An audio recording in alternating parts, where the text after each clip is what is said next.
Yes, I know it's a little bit text on this slide, but anyway, let's just go through it. So tides are long waves, either progressing or standing. Okay, long waves, you already know about long waves.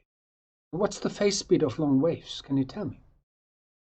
So the dominant periods are 12 hours and 24 hours. 12 hours we call semidiurnal, 24 hours we call diurnal. Okay, so what is a wave period? Okay, it's the time it takes between two wave crests, which are called high water. So tides are generated by an imbalance between gravitational forces between celestial bodies, and between the Earth and the Moon, or the Sun and the Earth, and centrifugal forces at the Earth's surface. We have a look at that on the next slides. Okay. So the propagation and amplitude of tides are influenced by friction, the rotation of the Earth, and resonance is determined by the shapes and depth of ocean basins and marginal seas.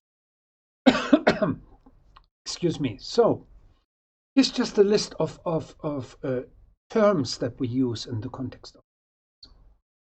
Water level maximum we call the high tide or high water. Okay, the minimum we call low tide or low water. The mean tide level is the mean water level relative to a reference point. We call it the datum. Okay, it's the mean tide level when averaged over a long time. Tidal range is we call the difference between high tide and low tide. Daily inequality we call the difference between two successive low or high tides. Spring tide we call the tide following full and new moon, and you learn more about spring and neap tides later on.